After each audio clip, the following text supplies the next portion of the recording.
Hello everyone, welcome to एग्जाइडमी redefining education. Economics के video में आपका स्वागत है। A rapid increase in the rate of inflation is sometimes attributed to the base effect. A rapid increase in the rate of inflation is sometimes attributed to the base effect. So base effect क्या होता है? Rapid increase in the rate of inflation. So rapid increase अगर बहुत rate of inflation अगर बहुत ज़्यादा speed से अगर इंक्रीज कर रहा है ना, तो वो किसको एट्रीब्यूट करता है? कौन से इफेक्ट को? बेस इफेक्ट को। बेस इफेक्ट क्या होता है? What is base effect? It is the impact of the price levels of previous year on the calculation of the inflation rate. It is the impact of price levels of previous year on the calculation of inflation rate. So base effect is the impact of price levels, पिछले साल का जो price levels है उसका impact on the calculation of inflation rate. Inflation rate पे calculation करने के लिए, इन्फ्लेशन रेट का कैलकुलेशन करने के लिए कौन से ईयर का? प्रीवियस ईयर का। उस पे जो इम्पैक्ट होता है प्राइस लेवल्स का, उसको बोलते हैं base effect. So what is base effect? It is the impact of the price levels of the previous year, impact of the price levels of the previous year on the calculation of inflation rate. It is the impact of the price levels of the previous year on the calculation of inflation rate. It is the impact of the price levels of the previous year on the calculation of inflation rate. The base effect refers to the tendency of a small change from a low initial amount to the current amount, which is translated into a large percentage and appears as large. Is this statement true? Yes, this statement is true. The base effect refers to the tendency of a small change from a low initial amount to the current amount, which is translated into a large percentage and appears as large. क्या ये statement सही है? Yes, this statement is true. The base effect is usually in the context of inflation. जो base effect होता है ना, वो किसके context में होता है? Inflation के context में होता है। तो this statement is true. The base effect is usually in the context of inflation. Is this statement true? Yes, this statement is correct.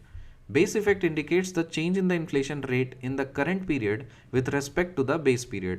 Base effect ये बताता है कि inflation rate current period में कितना change हुआ है, और किसके respect में बताता है? प्रीवियस ईयर, मतलब बेस पीरियड के रिस्पेक्ट में बेस इफेक्ट ये बताता है कि इन्फ्लेशन रेट का कितना करंट पीरियड में चेंज हुआ है। So this statement is true. So base effect indicates the change in the inflation rate in the current period with respect to the base period. Is this statement true? Yes, this statement is true. Share of banks in the disbursement of credit. Banks का कितना share होता है credit के disbursement में? Commercial banks 60%, cooperative banks 30%, regional rural banks and other banks 10%। तो disbursement of credit में banks का क्या शेयर होता है? जो कमर्शियल बैंक्स होते हैं उनका 60% शेयर है, कोऑपरेटिव बैंक्स हैं उनका 30% शेयर है, और आरआरबीज एंड अदर बैंक्स जो हैं उनका 10% है। Name the 4 methods of parliamentary control over public finance in India. Public finance, Bharat का पब्लिक फाइनेंस को कंट्रोल करने के लिए, पार्लियामेंट्री कंट्रोल करने के लिए 4 मेथड्स हैं। तो भारत की संसद जो है, भारत के पब्लिक का पैसा को 4 तरह से कंट्रोल कर सकती है। पहला, placing annual financial statement before the parliament. Annual financial statement before the parliament, संसद के सामने हर साल एक फिनेंशियल स्टेटमेंट को प्लेस करना होता है। ये पहला मेथड है। दूसरा, withdrawal of money from the consolidated fund of India only after passing the appropriation bill।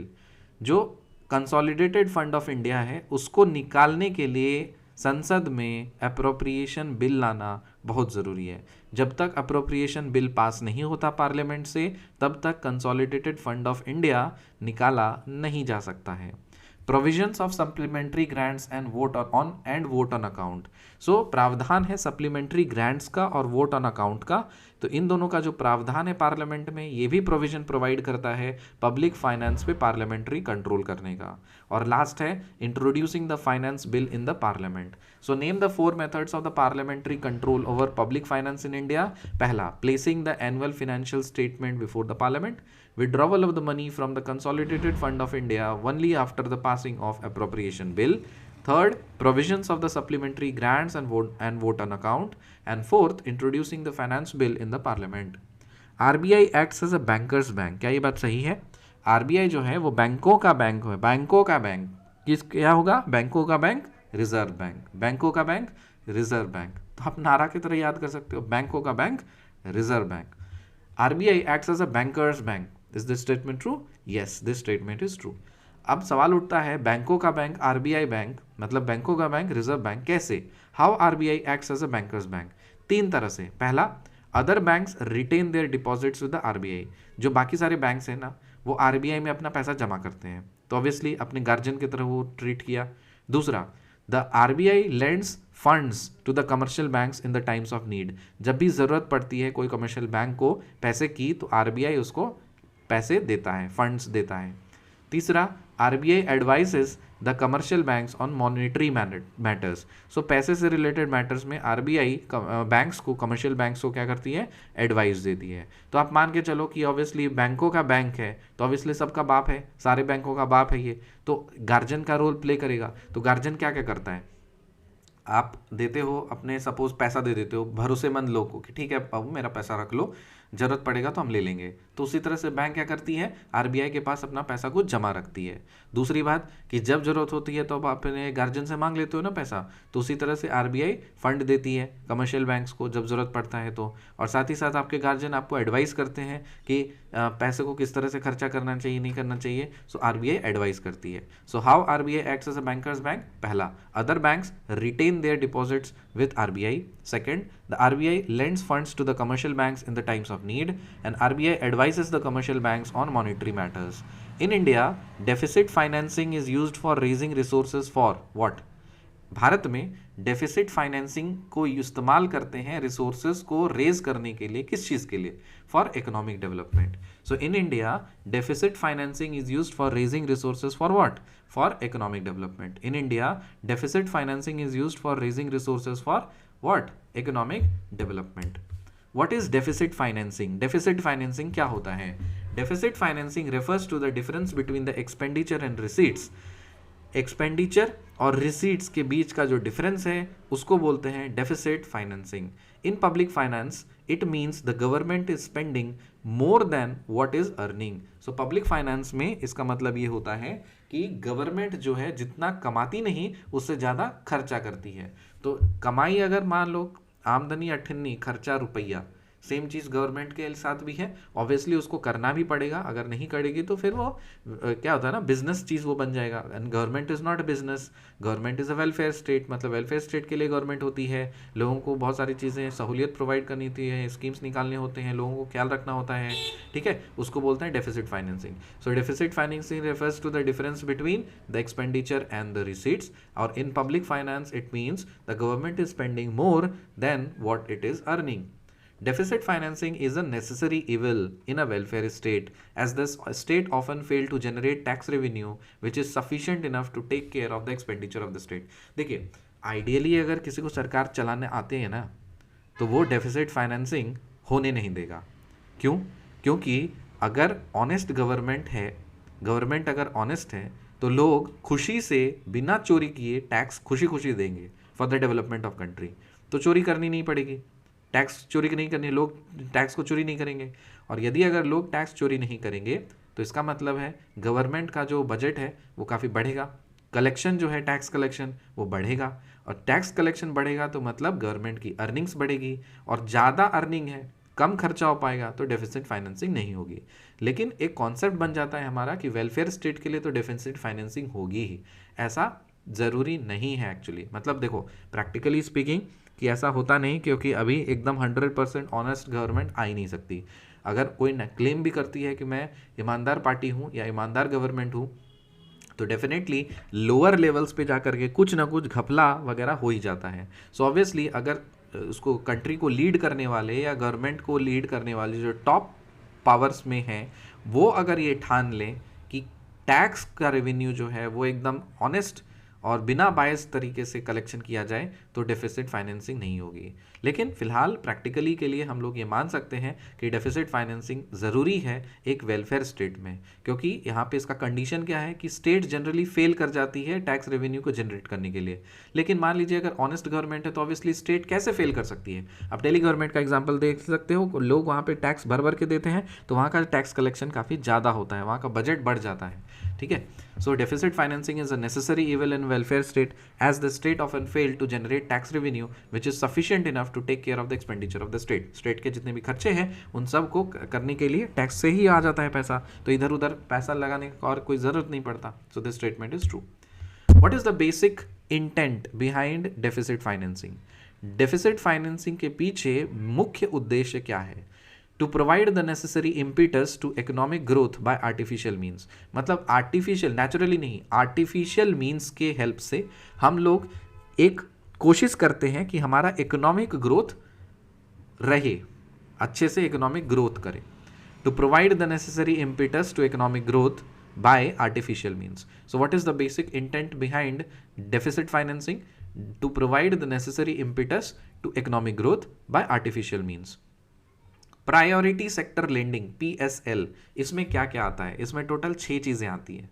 Priority मतलब किसी भी गवर्नमेंट की या कोई भी वेलफेयर स्टेट की प्रायोरिटीज़, 6 प्रायोरिटीज़ हैं.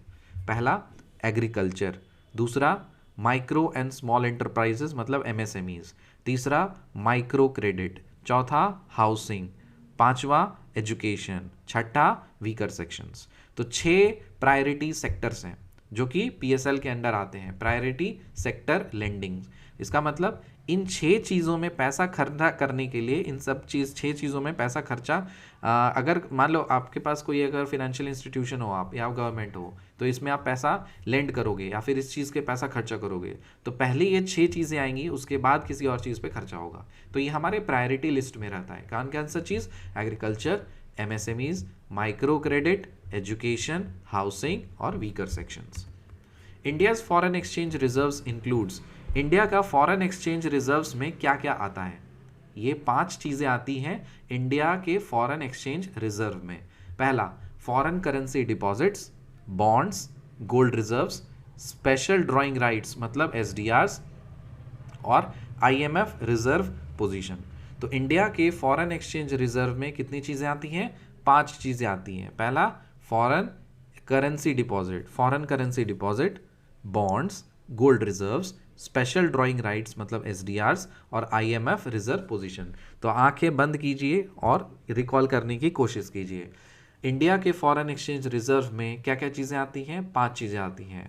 फॉरेन करेंसी डिपॉजिट, आंखें बंद कीजिए, foreign currency deposit, bonds, gold reserves, special ये आपका स्पेशल ड्राइंग राइट्स मतलब SDRs और फिर IMF रिजर्व पोजीशन. तो मल्टीपल टाइम्स आप सुनते रहोगे, आपको याद हो जाएगा. सो इंडिया के फॉरेन एक्सचेंज रिजर्व में क्या क्या आता है? Foreign currency deposits, bonds, gold reserves, SDRs मतलब स्पेशल ड्राइंग राइट्स और IMF reserve position. What is national income? National income is the money value of all the final goods and services produced by a country during a period of 1 year, 1 financial year. तो national income क्या होता है? Money value होता है जितने भी final goods and services एक country में प्रोड्यूस होता है, फाइनल गुड्स हो या सर्विसेज हो, एक फिनेंशियल ईयर में जितना भी मनी वैल्यू का जो कुछ भी गुड्स एंड सर्विसेज हुआ, उस टोटल को क्या बोलेंगे? नेशनल इनकम बोलेंगे. National income consists of a collection of different types of goods and services of different types. Is this statement true? Yes. National income consists of a collection of different types of goods and services of different types. अब एक ही type का मान लीजिए आपका खाली mobile का ही सारा calculation कर रहे हो. अरे मोबाइल के साथ साथ तो खाना पीना भी है ना, लैपटॉप भी है, मोबाइल भी है, सिम भी है, किताबें भी हैं.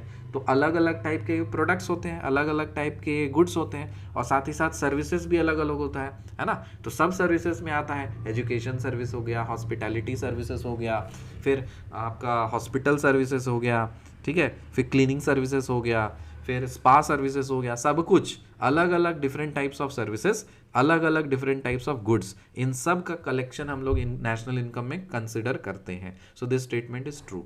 कैपिटल अकाउंट क्या होता है? What is capital account? Capital account is equal to foreign loans plus FDI plus portfolio investment. Capital account equal to foreign loans plus FDI plus portfolio investment. Foreign loans plus FDI plus portfolio investment. So what is capital account? Capital account equal to foreign loans plus FDI plus portfolio investment. Capital account is the net result of public and private international investments flowing in and out of the country. क्या ये बात सही है? Yes, this statement is true. Capital account is the net result of public and private international investments flowing in and out of a country. तो देखो यहाँ से ही जैसे हम इसका फॉर्मूला, तो बेसिक फॉर्मूला पता है, capital account is equal to what? Foreign loans plus FDI plus portfolio investment. तो इसके अंदर सभी आ गए ना, जो भारत के नागरिक हैं, पब्लिक या प्राइवेट, ठीक है, चाहे भारत के हों चाहे इंटरनेशनल के बाहर में हो।